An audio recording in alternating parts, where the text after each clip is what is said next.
Substack. No. No. No. Okay. There's the Substack. So Brandon and I are going to be both. Are going to be on both. No. Brandon, Maybe it's me. with Wendy. Yeah, And I don't. I don't think it's me. The poet Miranda at 1 or 2 p.m. I Eastern don't Standard, think it's. and me, Brandon, and Serge will be live at 5 p.m. Eastern Standard Time. So That is not a lie from me. Like someone talking about washing their hands. No, that's not what I'm hearing. It keeps repeating about you, Brandon, and Sturge going live at 5 p.m. Yeah. So is it like the note that I put in? It's audio. I don't know. It's your voice though. OMG, I didn't create that. It's like it's an excerpt from a live. Oh. And for anybody who likes literature, the reason it was chosen for It's not my phone. I don't know. Like, let me turn. Well, whatever you did, it stopped. But I also can't hear your mic. Yeah. Okay. I can't hear you at all. Now can you hear me? Yes, but I hear it again. But I hear it too. Okay. I can't hear you now.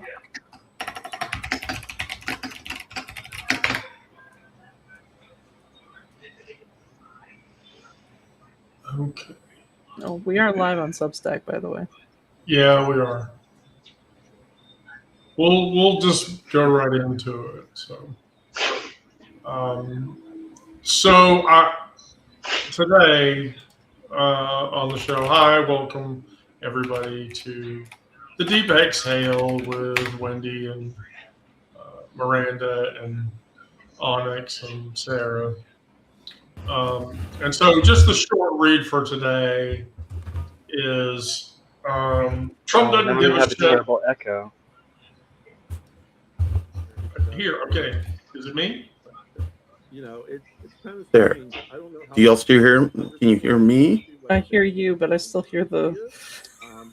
OMG. Okay, this is what I'm gonna do. I'm gonna shut down all. I'm gonna shut down all Substacks real quick and see if that'll help. Do we need to relaunch? No, I relaunched before we came on,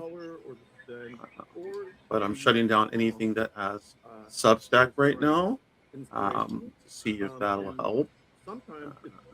Yeah, because I've muted all of the tabs that I think could be the problem.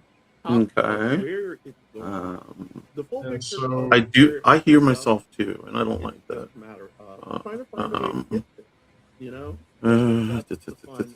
Deep exhale.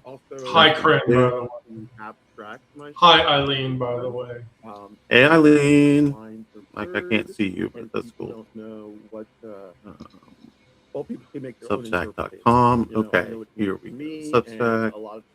I still hear myself. Substack. Substack. I can hear yourself too. Yeah, this is really strange. I don't know where it's open because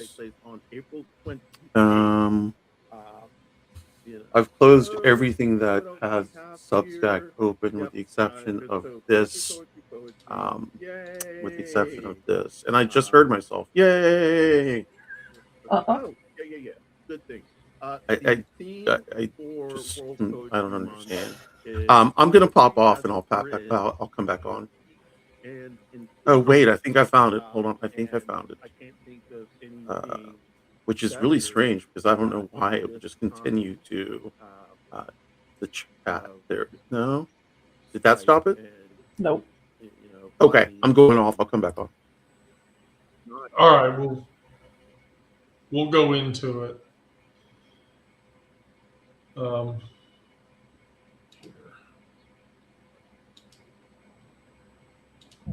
Okay, there we go. Can't hear it now, though, right? No. Right. Yeah, it's gone now. Okay. So today we're still at war with we're still at war with Iran. Donald Trump has leaked the CIA says that Mojtaba al-Khamenei is gay. So he's still fomenting that lie. In every interview that's happened with Donald Trump since Friday, he says he doesn't care about an Iranian war now. All he cares about is them building his ballroom and when are they going to build his solid gold statue or whatever. Which I don't even know. I don't even fucking know anymore. But then here's the other thing, and this was a big takeaway from the weekend. So the current president of the Republicans of America is a guy named Kai Skemmerer, and he has come out and said that gay men invade gyms to infect people with AIDS.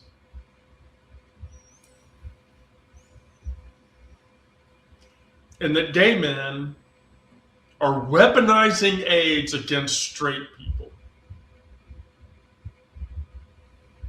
I want to understand that maybe Kai Skemmerer does not understand how HIV is transmitted.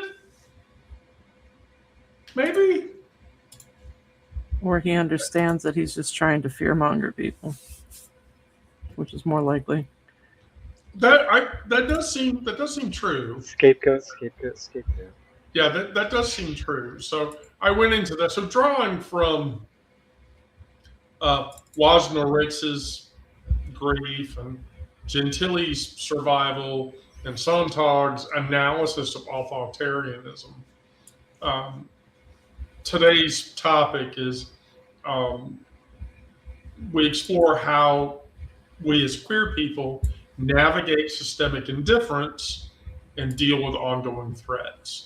And those reflections aren't about fixing pain, but witnessing with compassion. So in each case, I try to pair historical context with therapeutic inquiry, which is the same thing that we do on every live session. And I encourage you to process whatever it is that you feel, anger, safety, and recognize patterns without succumbing to despair, because the purpose of these live sessions is to not encourage despair. If you carry generational trauma, or if you face political hostility, the purpose of this space is to honor the fact that you're resilient, and to honor your lived experience as much as mine, yours as much as mine, as much as anyone else's. And so I'm trying to sort of provide grounding to people, especially you all, while we go through this process, and try to connect enduring strength that is inherent in our survival as a community. So today's first question is David Wojnarycz. Do you know who that is? Do I need to give a biography of who he is? I don't know who that is. He's a very famous gay artist. And he was HIV positive. He died in 92 from AIDS-related complexities. And the thing that he said was this: my rage is really about the fact that when I was told that I had contracted the virus, it didn't take me long to realize that what I had actually contracted was a diseased society as well. And what that rage tells us, and it names something in the queer community that we still feel. The betrayal of institutions that should have cared for us don't. And this anger is valid. It's not pathology. It's an accurate perception of our own internalized reflective feelings. Oh, and we have a Brandon now. Yay.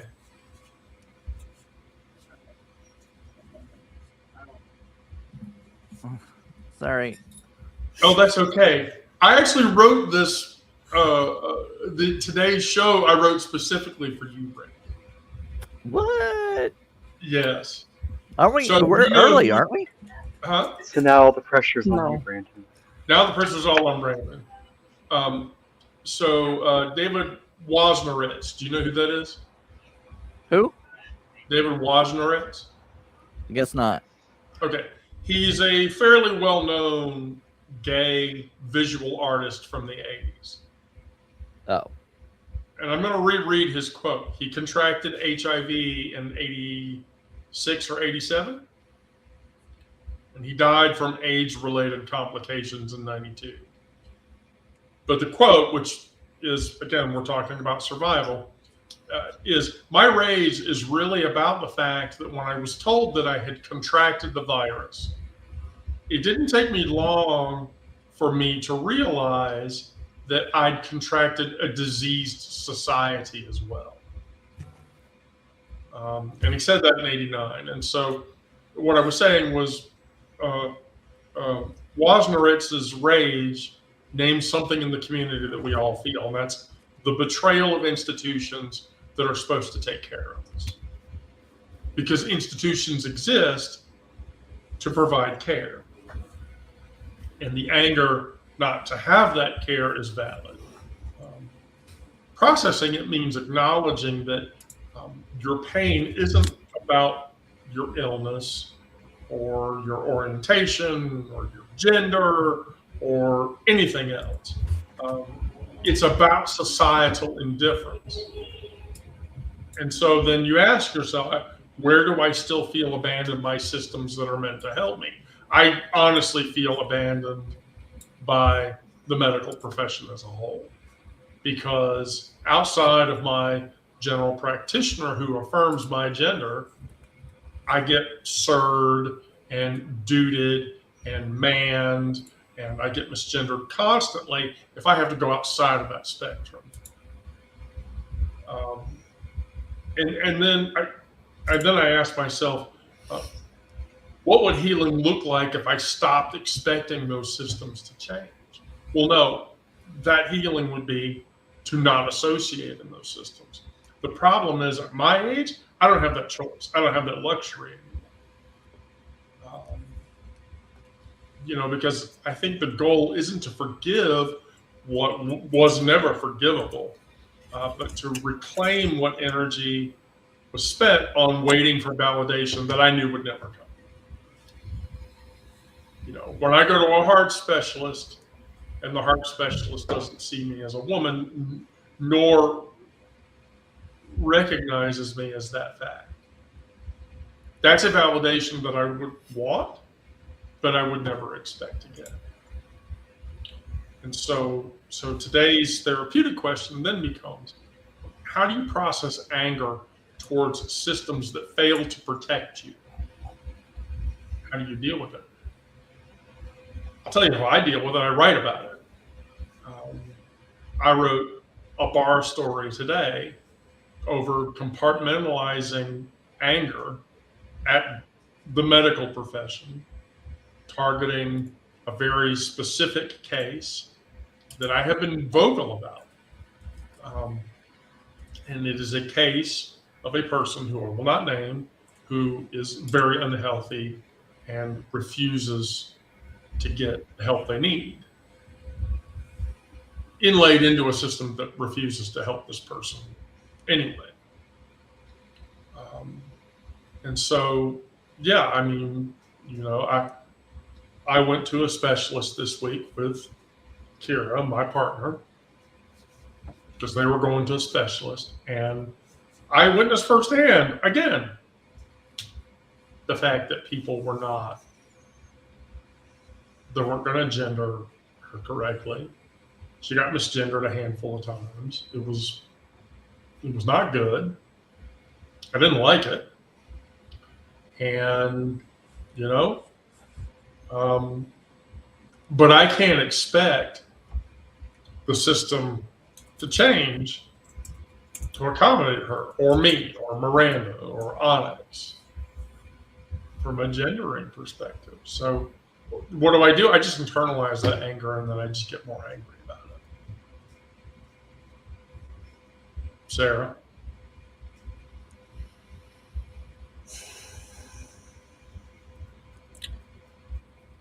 The first thing that comes to mind is a couple of neighbors that we used to have when my sister and I were kids. The house that was across the street was a rental, so there was a lot of people that we've seen live there over the years. Some of them were friends of ours, some of them we didn't know. But there was a gay couple that moved in one time, and my sister became really good friends with these two guys. And then after several years was very heartbroken when the one guy had to go to the hospital because of some kind of accident, and because he was HIV positive, they didn't give him the full spectrum of care that they should have, and he didn't make it. And that was the first time that our household had been impacted by the way the system treats people who have AIDS. Which is completely horrible. It's just completely horrible. I can't imagine it. Brandon, how do you deal with it? I mean, fortunately, I really haven't had firsthand experience with being, I don't know, excluded or targeted, discriminated against at least in the healthcare field, and I haven't witnessed it firsthand. So, oh,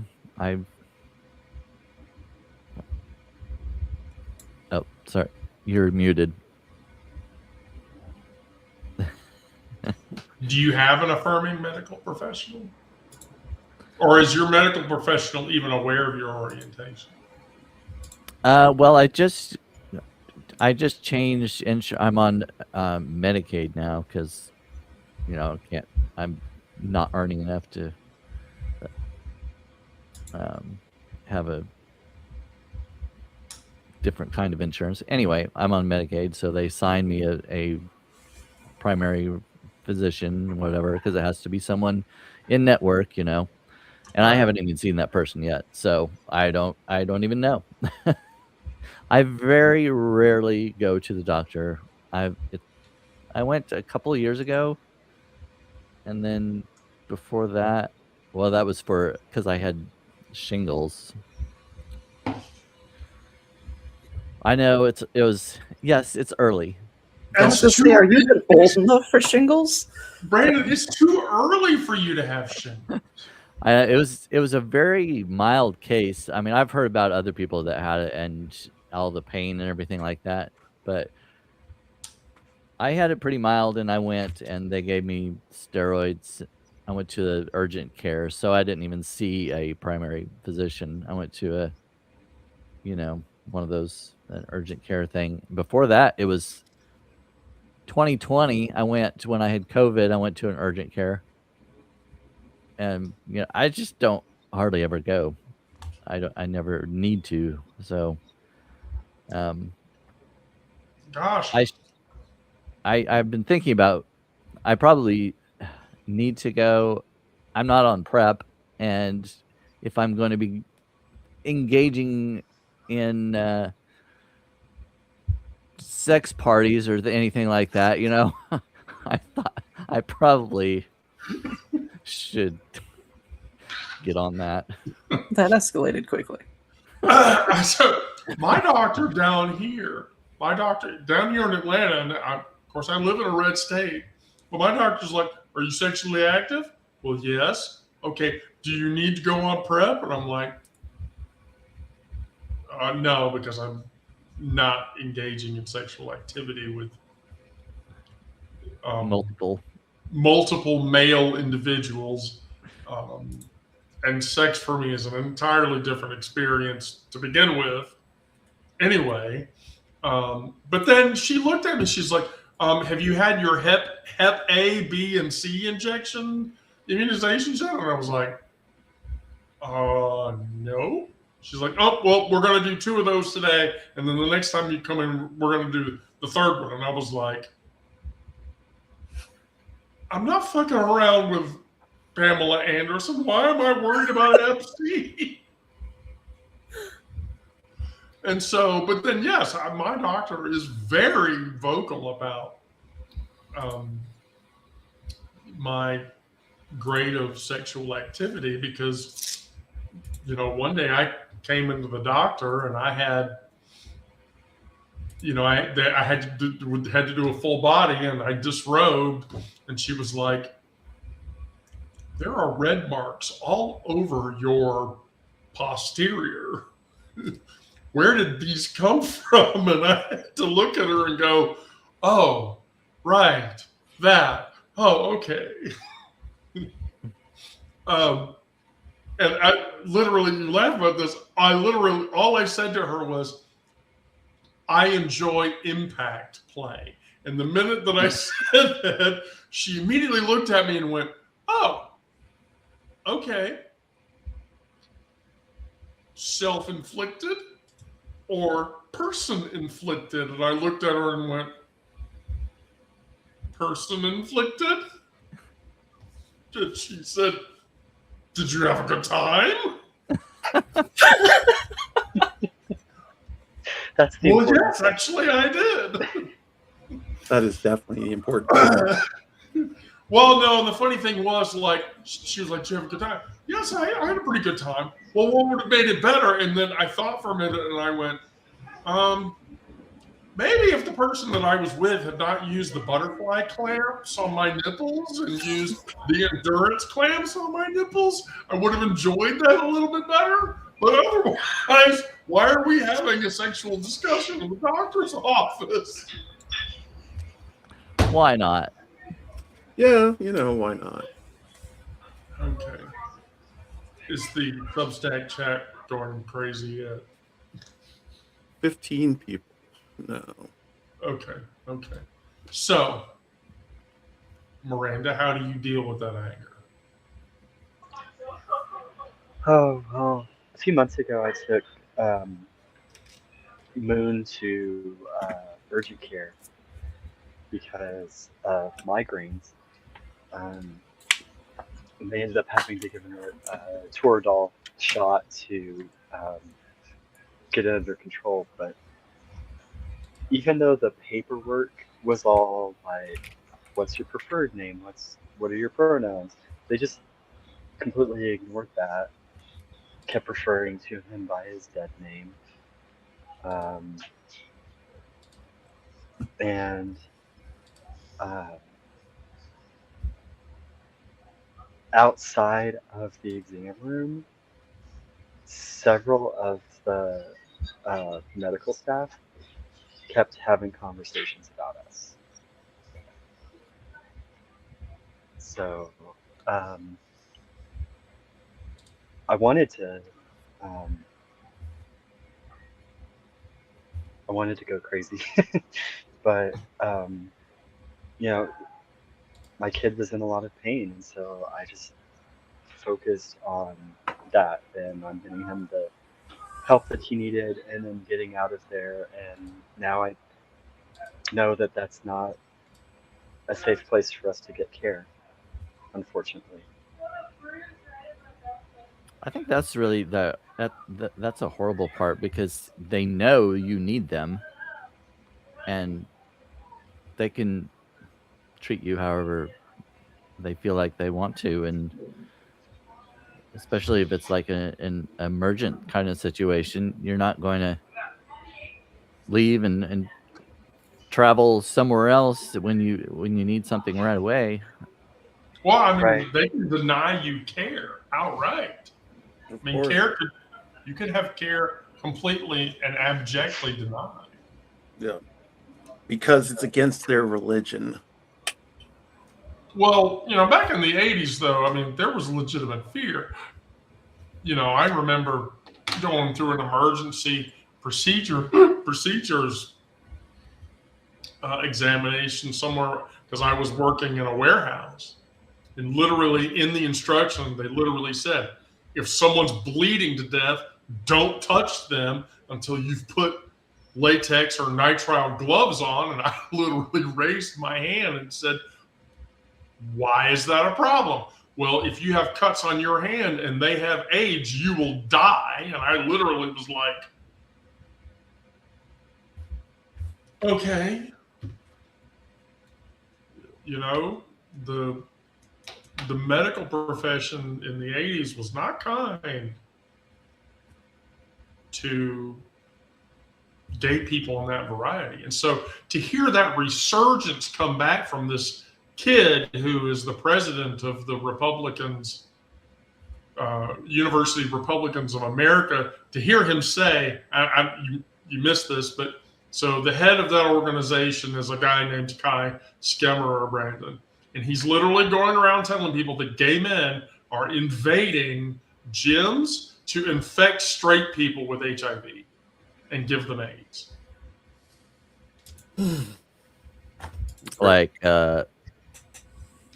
all gay people are doing this? Or? Just all gay men are doing this, yes. Oh. So first he's assuming that all gay men have AIDS, I guess, or HIV. Yes, that is exactly what he is assuming. And so that's just goes back to fear mongering from that earlier time when it was like, you know, there were gay people back in the early 80s that were like, I have HIV, full-blown AIDS, I'm going to spit on you unless you put a bunch of money into my bag and I'm robbing your bank because I'm threatening to spit on you and infect you with AIDS. That actually happened. That was a thing because people didn't get it, especially certain faithful individuals. Miranda, I'm very sorry. I'm very sorry that you and Moon had to go through that. That hurts. You were saying? Oh, that kind of propaganda about gay men spreading AIDS in the gym is just going to set up gay panic defense for right-wing people to attack gay men. Well, I mean, society is going to give me AIDS. Yeah, society as a whole has a knee-jerk reaction.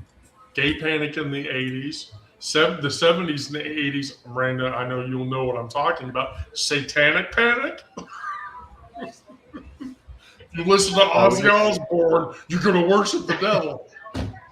Yeah. Okay. Play the records backwards, right? So how do you deal with that anger, Onyx? Or do you even try to deal with it?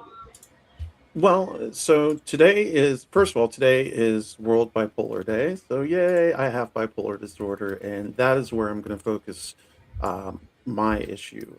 It is scary as a Black trans person to even think about having to be institutionalized, to have to go to a psychiatric hospital, to the Grippy Socks Motel, as I call it. You know, I've been once. I had not transitioned then, but I was starting to. And so in group settings, I would talk about it, but it was not safe. And I did not feel safe. I know that I would be misgendered. I know that I would be dead named. I know that the general comfort and my general safety might be affected. So, you know, it makes me scared and it downplays my symptoms. It makes me downplay my symptoms so that I don't get thrown into the Grippy Socks Motel. It's you know, and then I'm fearful. Like I don't have a problem because I don't know if you know of Vita Care, Wendy. But that's where I go for my hormones, and I get 6 months. Every 6 months, I get HIV and STD testing, STI testing. You know, just to be sure. And Yeah, I don't, doctors have always misgendered me because I go to pretty much the same doctors that I've been going to since before transition. So they knew me before transition, and several of them are having a hard time using my name and having a hard time not misgendering or dead naming me. Um, as I, far as, go ahead. it's very interesting you bring that up because I have a funny story about this. So I was an Aaron patient before I transitioned. Right, right, okay. And so here's the funny story about Aaron. Now, if you live in Atlanta, there's a doctor named Aaron. Everett is her last name. And she's like the one doctor like every trans woman in Atlanta wants to be a patient of. And so I was an Aaron patient before I ever transitioned. Now, at the time, I was dating a trans woman, and so um, you know, I mean, yay or whatever, right? And every time I went to that office, the main the doctor that opened North Druid Hills Care was a gay doctor. Every time I would go in there, he'd check me out, and then he'd be like, "Hey, if you want to come over to my house one night, I'll let you ride." And I'm like, "No, you're."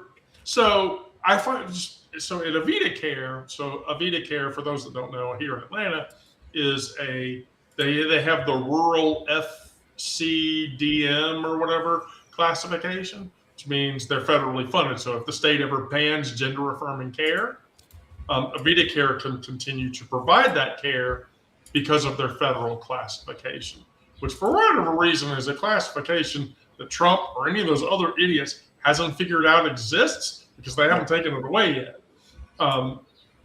But I've been going to Avita Care since they opened, and so I find it shocking if there's anybody in that office that misgenders anybody. So, Oh no, not in Avita Care. right. Yeah, Avita Care has been straight. Like they've been good. My person is Jewel Sawyers, and she's Oh yeah. Okay. Yeah. yeah, and actually they. I don't know if they go by they them or she they. Either way, I'm gonna say they, and they're badass. They have been straight with me. They've helped me. They may be leaving, and they told me where they're going as a just in case anything happens. Follow me here. Um, but I'm talking more along the lines of my Crohn's disease doctors. My specialists, bipolar Right. doctors. So, yeah, so those are the ones who kind of attach themselves to the older version they think of me. And I just I I correct them all the time, but it's to no avail. You just correct, and it finally gets to the point where you're just like, you know what?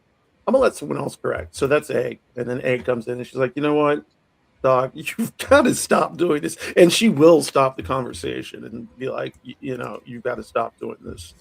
So I've got a little protector in Egg, but yeah. Well, I think that's a great resource to have. I think there's a codification for how much strength that we take in a situation versus what we do to be safe. Because we exist in hostile environments all the fucking time. The Gentili quote was, "Do what you can to achieve whatever level of empowerment you can get, but also be safe." And in Gentili's case, she recognizes that survival requires strategy, not just courage. As a trans woman, I deal with navigating ID challenges, healthcare barriers, and community violence. Be safe isn't a caution. It's a tactical necessity.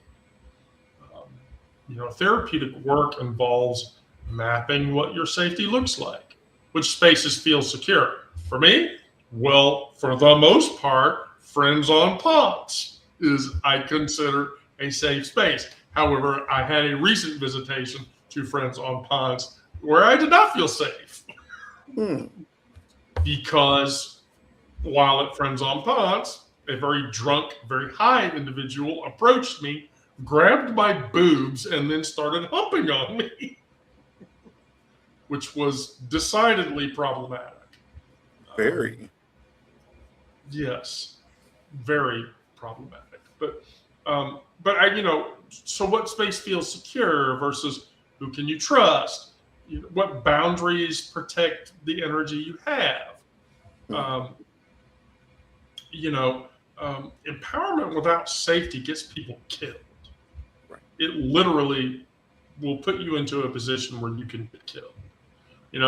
There's that whole quote from Brokeback Mountain, like, if this thing takes a hold of us at the wrong time and the wrong place, then we're dead. That's true, because it's the same, rationale here. The balance looks like showing up where you can, protect yourself when you have to, build mutual aid networks, and distribute at risk. Then ask yourself, what does safety look like for me right now? And what power can I give myself without compromising the safety that I have? So that's the question. How do you balance giving yourself strength versus safety in hostile environments? Now, for me personally, I walk into a hostile environment 3 days a week. I get on public transit to go to work. Oh, and it's hostile. Yeah. Now, what does that mean for me? There have been a handful of occasions. In 4-inch stilettos, I sat on the train minding my own fucking business, and somebody got in my face, and then I stood up and looked down and said, "Did you say something?" Because in 4-inch stilettos, I'm literally 7 feet tall. Just about. And so, that sort of offsets that. But not everybody has that ability. Not everybody has that intimidation power. So what do I do to mitigate that when that doesn't work? I ride the train with people that I trust. I have a coworker who lives in Lake Claire, which is basically the Edgewood neighborhood of Atlanta, and I ride the train with her every day in the afternoon. And so in the afternoon, I never get bothered because she and I are on the train gabbing back and forth at each other, talking about whatever. And people don't fuck with me. So while continuing to represent as a woman in a public space, what do I do to leverage my safety? I pair up with somebody that I can trust in that environment. And that's what I do to stay safe. Onyx, what do you do? Well, I have egg. And it's just that simple. I have egg. She is my protector and always has been. Once she learned the microaggressions that go into being Black and to being trans, once she saw those for herself, because she had never been in an interracial relationship. So this is, I think, an important thing. If you've never been in an interracial relationship, then you don't really know, and with a Black person, then you don't know the microaggressions that are thrown our way every day, consistently throughout the day, and in any interaction. So, she got to see firsthand exactly what those were and how they went down. So when she began to recognize them, I remember one day where she just broke down in tears. She said, "I'm so sorry. I don't know how, you handled this. Your life must be so hard." I'm like, "Well, I've been doing this all my life. So, I understand how you would feel because, having all this dumped on you as someone who's white never had to question any of this. I understand how it kind of opens your eyes a bit." So ever since then, she has been the protector, I don't have to be the person, even though I can be at times, but I don't have to be the person that yells. I don't have to be the person that scares someone down. I don't have to be the person that has a sharp word for anybody. Not anymore. I used to have to do that. Now it's Egg who does that. And she does that because she understands that in my position, if I were to do that, I may get in more trouble. But her as a white queer woman will not get in that kind of trouble. So, Yeah, I think that's valid. Certainly so. Miranda? I have my wife too. I've met her wife in real life, by the way. That's not a person I ever want to upset. Yeah, but like our anniversary was last week, so the previous weekend we went on a little getaway to a hot springs resort, and it was tricky because on paper they're accepting and affirming place, and we had no problems with the staff. They were all wonderful the entire time, but you can't control who else is going to be staying there, or a patron or whatever. So the entire time, her guard was up because of people staring at me, people having little, their little side conversations, and that were clearly about me. So like, she's there to, I mean, she'll always protect me, but it's hard for her that she couldn't just relax and enjoy the time that we were having together because of these other people. And there were even a couple instances where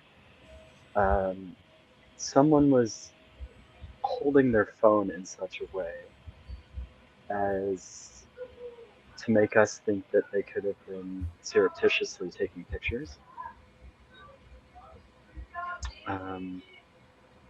So, yeah.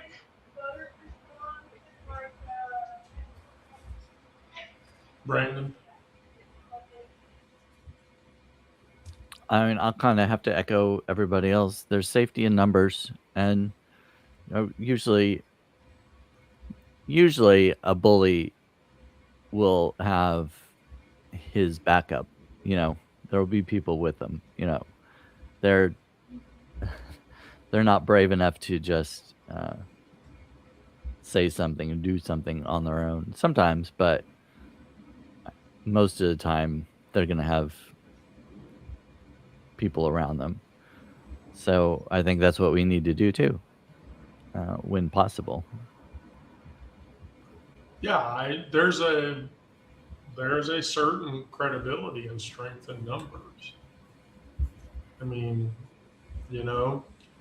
that's why here in Atlanta, when the Pride Parade happens, I don't fucking get it. I literally don't fucking get it. But like, there's 25,000, 45,000 pro queer people at the Atlanta Pride Parade in October, sitting on Peachtree, going up to Piedmont and 10th to go to Piedmont Park.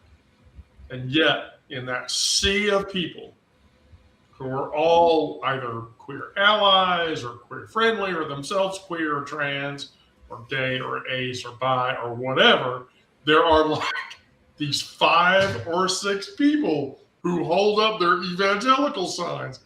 How the fuck does that person even expect to have an impact? And how does that person not expect in a sea of people to get a couple of times? Because they're just there to get rejected so they can feed their persecution complex. Right. Oh no, I completely agree. But In 2024's Pride, I had pictures. You know, I went up to one of those people and I was like, that sign's wrong, and here's why. And I started to spout off a bunch of Hebrew, and the guy looked at me like I was crazy, and he was like, "How did you know that?" or whatever. And then you're an abomination. And before I could say anything else, like 5 bear daddies walked up behind me and got really close and looked at the guy and said, "Do you have a problem?" And he got very quiet and said, "I'm going to leave now." Right. "I'm going to leave right now. Please have a nice day. Remember, violence against people is against God." Right.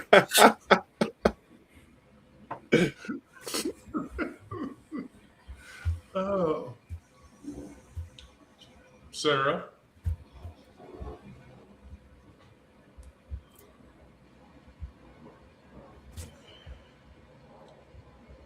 I had more issues with my safety when I was younger.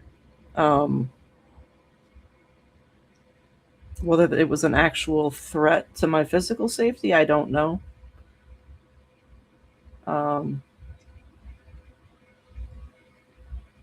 As a result, I built an outward aesthetic that made people afraid of me. Woo. Yeah. Hmm.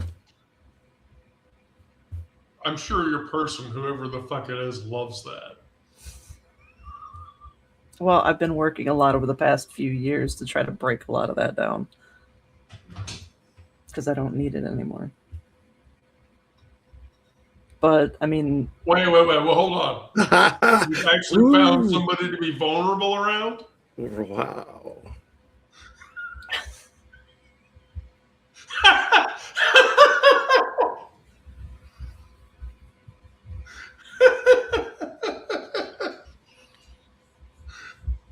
Wow.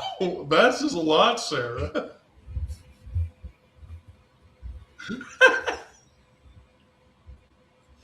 I'm enjoying this a little too much. You really can't win, even when you don't say anything. You're saying something, apparently. Oh, I know. Well, you dropped something, and then I think it was like you were talking, and then you kind of caught yourself, and you were like, "Whoa," like you had given. I wasn't even to- saying anything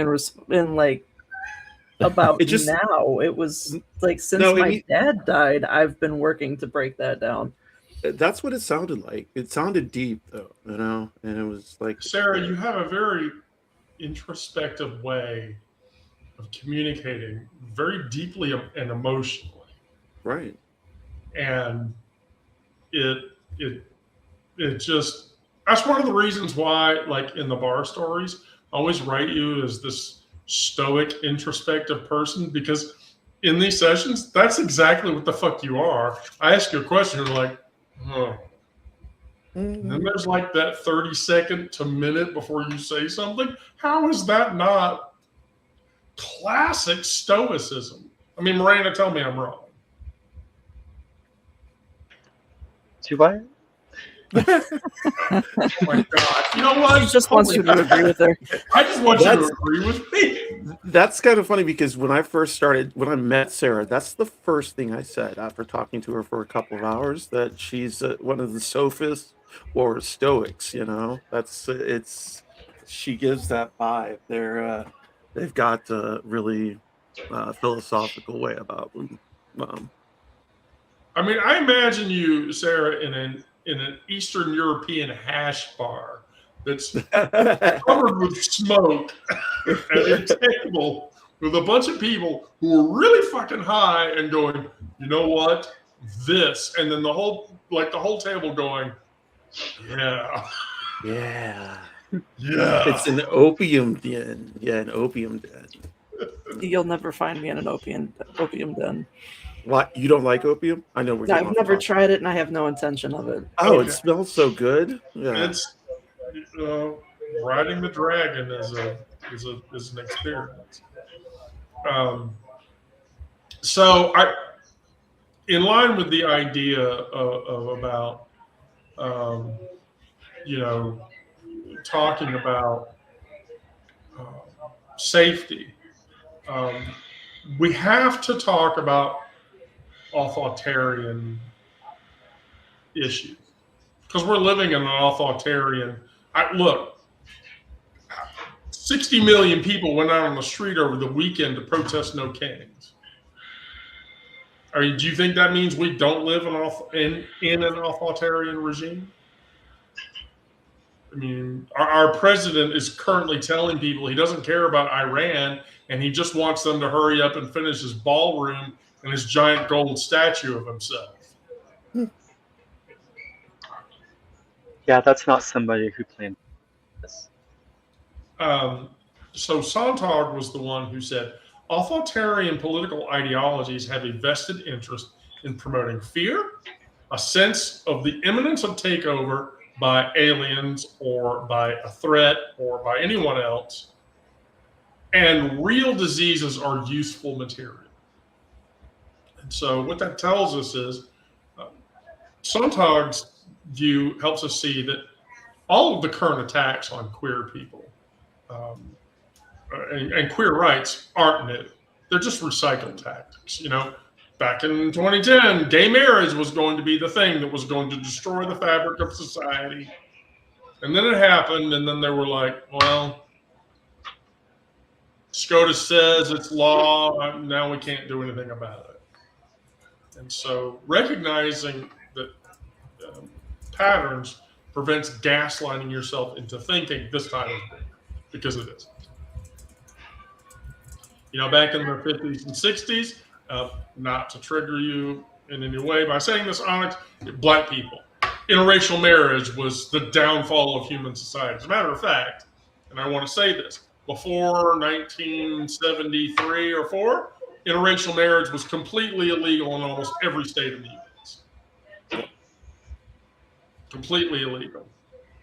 If you were a Black person and you married a white person and you had a child with that person, you were arrested for doing that. As a matter of fact, that is true. Loving versus Virginia, the Loving case, both of them were arrested and put in jail in 1957. And I think the case went through in 1963, or I don't know when it was. I might be wrong on the dates. But yeah, they were in jail first because they were an interracial couple who were married. It's just manufactured outrage over and over. And so when that went out, it was something else. When that went out, it was gay people. When that went out, it was trans people.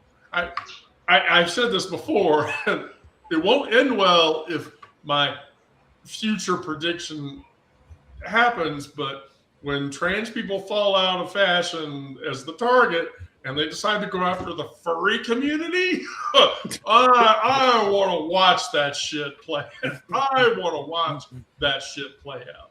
Yeah, like if they go after the furry community and thought that's the outrage, okay, let me get my popcorn and let me just buy a year's worth of Diet Coke so I can sit in front of the TV and watch this shit because it's not going to end well.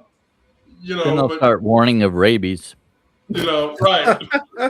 Can't be with a furry. They might give you rabies and that can kill you.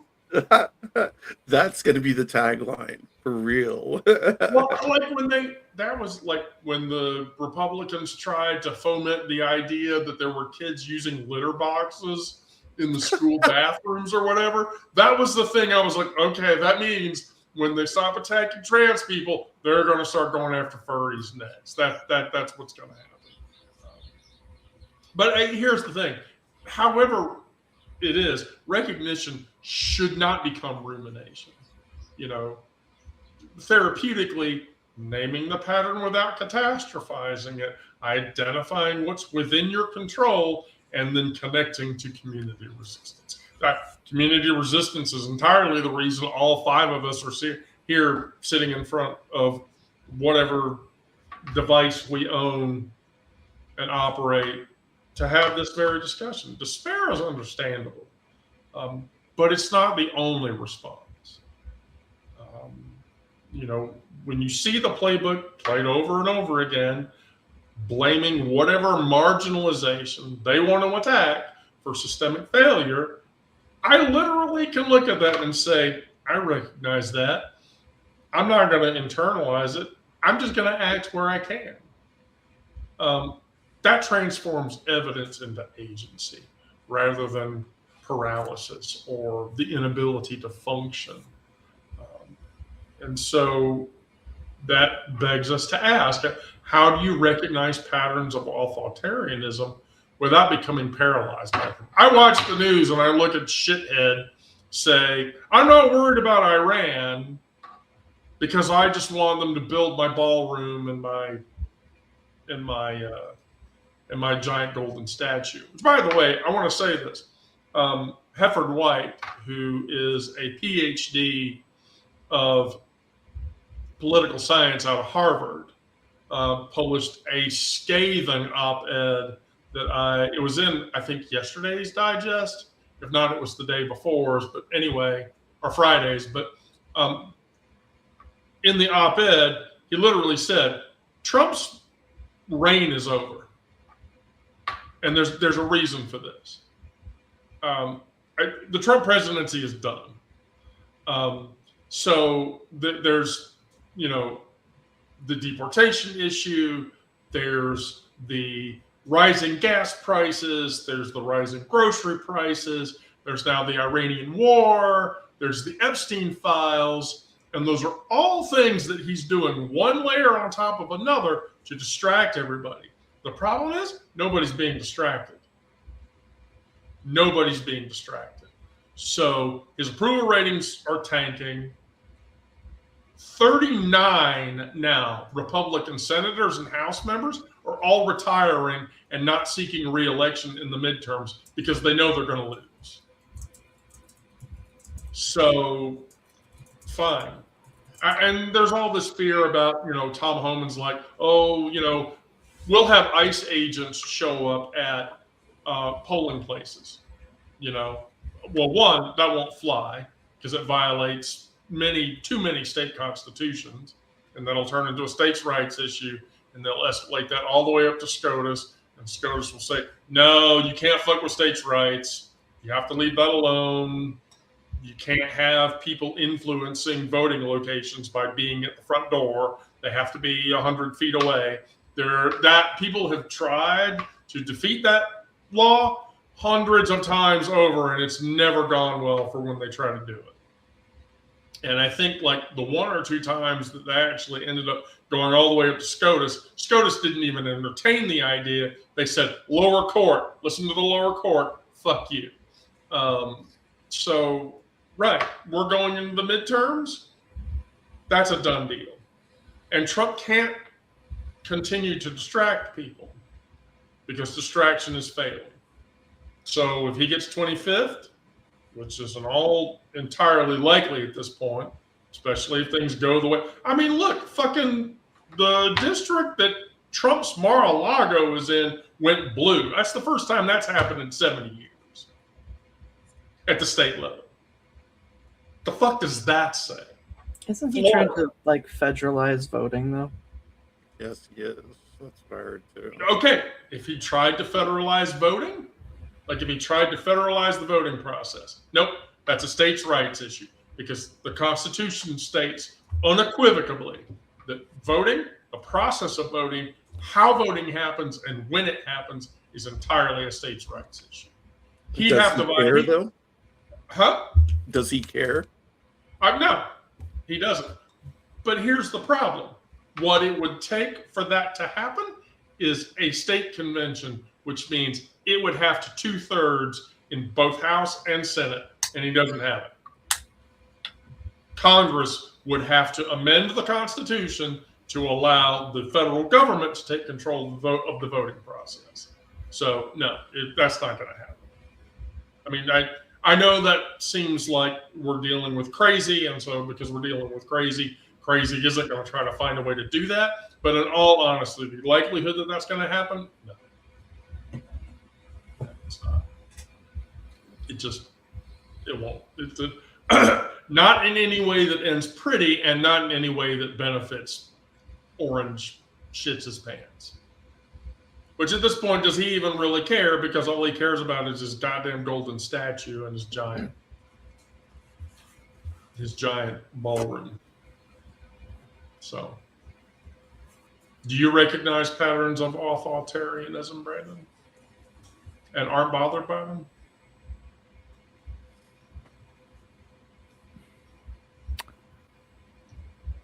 Yeah.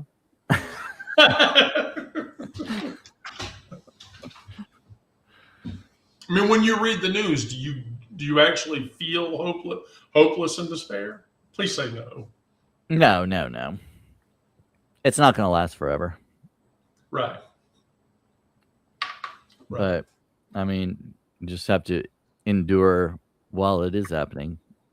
Right. But, yeah, you just have to keep telling yourself there is an end to this. It will end at some point. Right. I mean, do we know what that end looks like? I don't know, but one of my favorite signs from the weekend is, I hope Melania brings a date to his funeral. That one tickled me.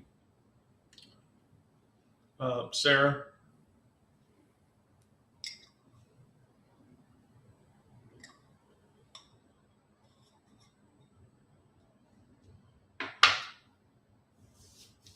You're talking into mute. That's how stoic you are.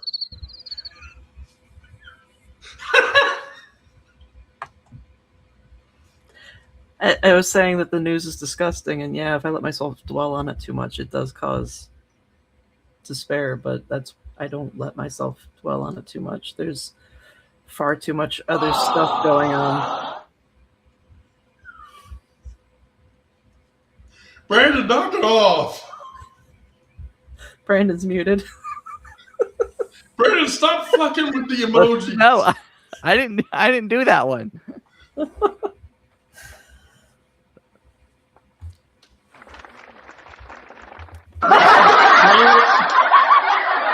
It's really loud. Sorry, that was mine. Okay. It's not me. Look, I'm just playing with this little tin thing or whatever in my hands, okay? It's not me. Mm-hmm. You were saying, Sarah?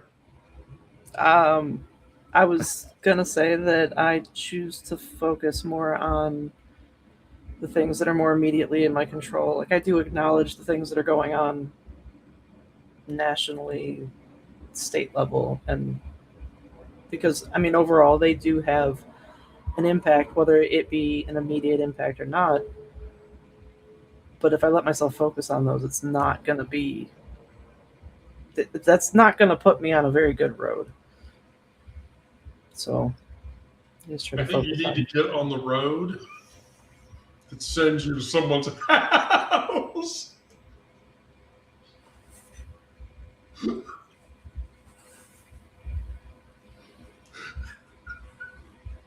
I'm never going to not give you shit about that. You just need to accept that now. Miranda?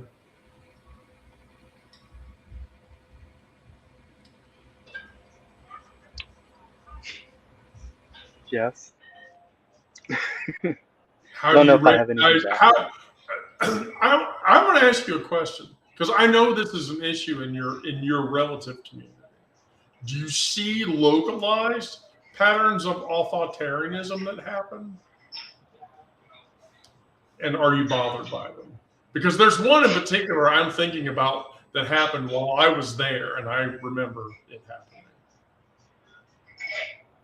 But That what was example are you that thinking was of? that was the Nazi symbol that was drawn on the through the main on the dragon. window.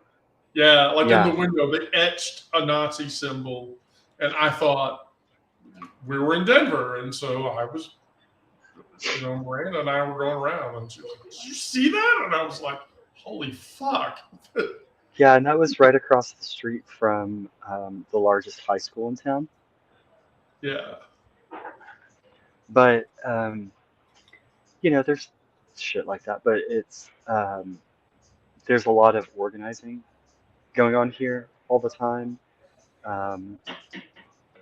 lot of um, planning for if ICE tries to do a Minneapolis here.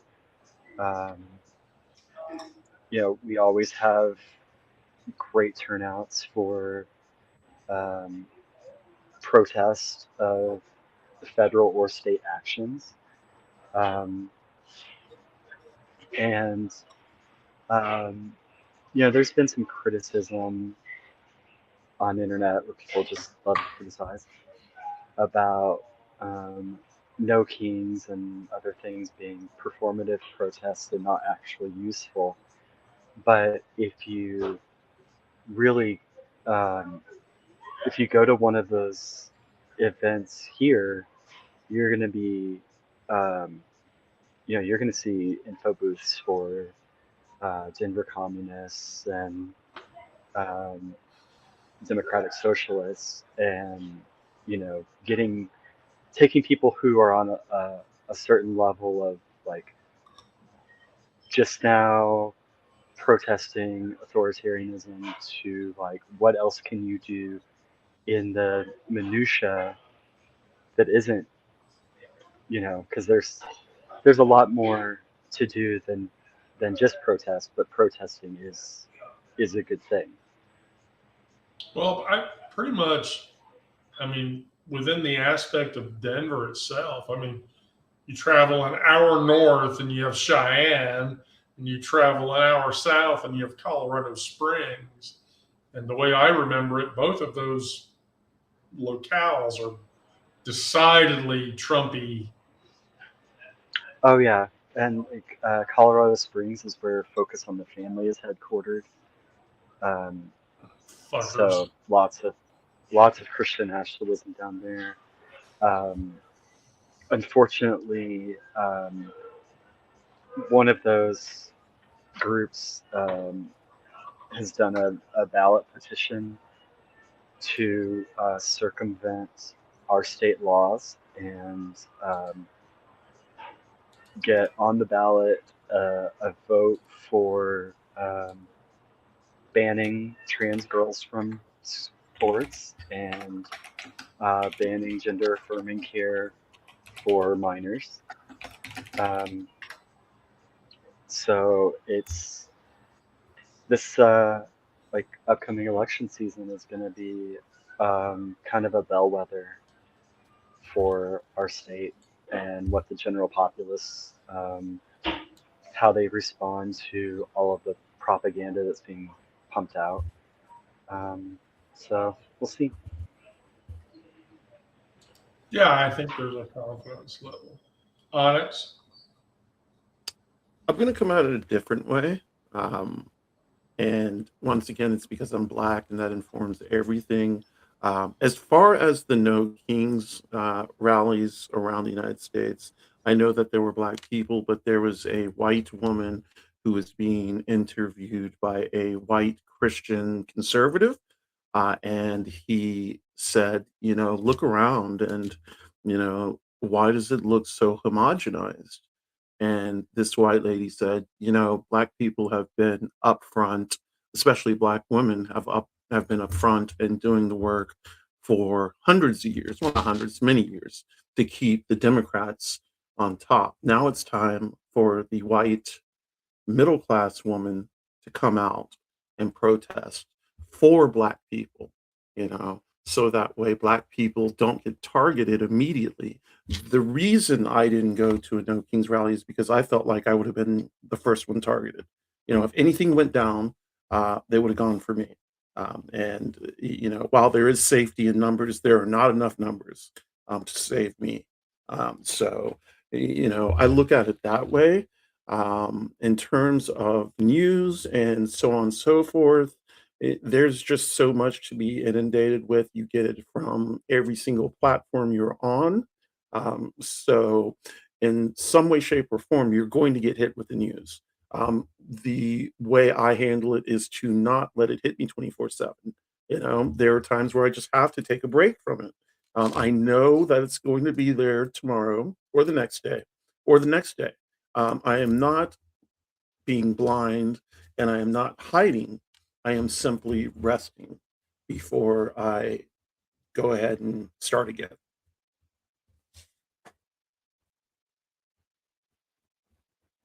Yeah, I agree with you 100%. I think in closing, because we're getting right up on the hour, all of those voices, all of our voices, span time, but we all speak the same inevitable truth, that queer survival, our survival, requires grief and strategy. In Wojnaritz's case, it was a wound, and it was a wound that he was willing to name. And it was a wound that killed him. In Gentili's case, it was about armor and the ability to resist and withstand, all things that we need to do. And then in Sontag's case, Sontag provides the lens so that we can actually see what this is. So they remind us that rage and caution and pattern recognition are all forms of care, not just for ourselves, but for each other. I don't think that any of those things is a thing that we should mourn or take advantage of. We should just be aware of it. And I think that awareness helps. I don't know about you guys, but it certainly gets me through it. And I have a hard enough time as it is. Anybody have anything for a final thought? Just my final closing. No trash. No transphobia, no racism, no ableism, no sexism, no homophobia, and then we'll do the other two: no Islamophobia, no xenophobia. Fuck Trump and fuck ICE. Well, thank you, everybody that is watching. Thank you to all who have participated and come to visit us today. We'll be back on Friday per the usual activity. Go out and do good things, resist, thrive, survive, be compassionate to one another. Let's all love each other, because, that's the only way we get through it.